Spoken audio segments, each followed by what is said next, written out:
ইফতেদায়ী মাদ্রাসা গেলে তারা বলে আমাদের পান্ডে টাকা নাই, আমরা হয় মৃত্যুবরণ করবো এখানে, না হলে আমাদেরকে জাতীয়করণ করে দিতে হবে। এছাড়া আমরা বাড়ি ফিরবো না, ফিরবো না, ফিরবো না। কেন এত বৈষম্য? বৈষম্যর জন্য আজকে এই 2024-এ বাংলা আবার নতুন করে স্বাধীন হয়েছে। এরপরেও এই স্বতন্ত্র ইফতেদায়ী মাদ্রাসা শিক্ষকরা বৈষম্য শিকার।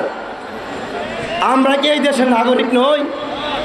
যদি 2013 সালে 26,000 প্রাথমিক বিদ্যালয় জাতীয়করণ করা হয়েছে, একই পরিপত্রে একই কালি কলমে স্বতন্ত্র ইফতেদায়ী মাদ্রাসা শিক্ষা দান করে আসছে, তারা নাকি আমাদের কাছে প্রোটেকশন চায়। প্রোটেকশন আমরা কি প্রোটেকশন দেই?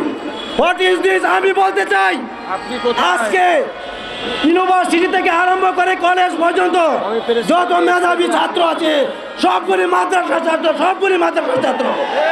কিসের প্রোটেকশন আপনারা চান? আমরা জানতে চাই কেন এত বৈষম্য? এই 26,000 শিক্ষক যদি, এই 26,000 মাদ্রাসায় প্রাথমিক বিদ্যালয় যদি জাতীয়করণ হইতে পারে, আমরা 10,000 মাদ্রাসা জাতীয়করণ চাইলে আপনাদের গা চুলকায় কেন? আমরা কি এই দেশের নাগরিক না? আমাদের প্রতিষ্ঠানে যে ছাত্র লেখাপড়া করে তারা কি এই দেশের নাগরিক না? কেন এত বৈষম্য? আমরা বৈষম্য জানতে চাই, নাহলে আমরা মৃত্যুবরণ করতে চাই। আমাদের দাবি আদায় না হওয়া পর্যন্ত আমি স্বতন্ত্র শিক্ষকদেরকে বলতে চাই, আপনারা কেউ মার ছাড়বেন না। হয় মৃত্যু হবে, না হয় আমাদেরকে দাবি আদায়ের জন্য যা করতে হয় আমরা তা করব। আর যদি উপরস্থ কর্মকর্তারা বলে যে আমাদের দাবি আমরা লিখিত আকারে দিয়ে দিছি, আমরা চলে যান, আমরা মানব। নজর মুখের কথায় আমরা মানব না, মানব না, মানব না। 40 বছর যাবৎ মূলা জুলাইছেন আমাদের ভাগ্যে, আর কত মূলা করবেন? আমরা এই বৈষম্য আন্দোলনে যদি 20,000 লোক মৃত্যুবরণ করতে পারে, আমরা এখানে দরকার হলে 500 লোক মৃত্যুবরণ করব। এরপরে এই দেশ থেকে বৈষম্য কেন? এই দেশে বৈষম্য কেন? কেন আমাদেরকে বারবার আমাদেরকে মোলা জ্বালানো হচ্ছে? আমাদেরকে বলা হচ্ছে আমাদের এই করে দিই, সেই করে দিব, সেই করে দিব।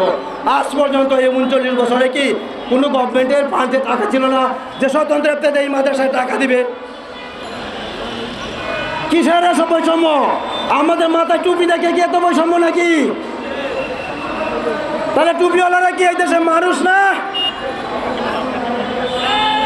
আমি প্রশাসনের কাছে জানতে চাই, যারা টুপি পাঞ্জাবি পরে তারা কি মায়ানমার থেকে আসছে নাকি? তাহলে কিসের জন্য এত বৈষম্য? কিসের এত আলোচনা? আমাদেরকে এত বৈষম্য কেন? আমরা যে দেখে যাই, দেখলে আমাদেরকে ভয় করে না, আমাদের ভয় করে। আমাদের নাকি টাকা নাই, ফান্ডে নাকি টাকা নাই, ইউনুস সাহেবের ফান্ডে নাকি টাকা নাই। ও 79,000 শিক্ষকের মহার্ঘ ভাতা দিতে পারে, তাহলে কেন 10,000 শিক্ষকের টাকা, 50,000 শিক্ষক টাকা হচ্ছে না? কিসের কারণ হচ্ছে না? আমরা জানতে চাই, জানতে চাই, আমরা জানতে চাই।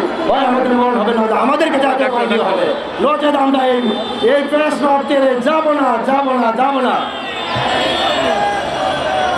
আমি আর আমার বক্তব্য দীর্ঘ করতে চাই না, অনেক দুঃখ মনে, অনেক যন্ত্রণা। আমি আমার বক্তব্য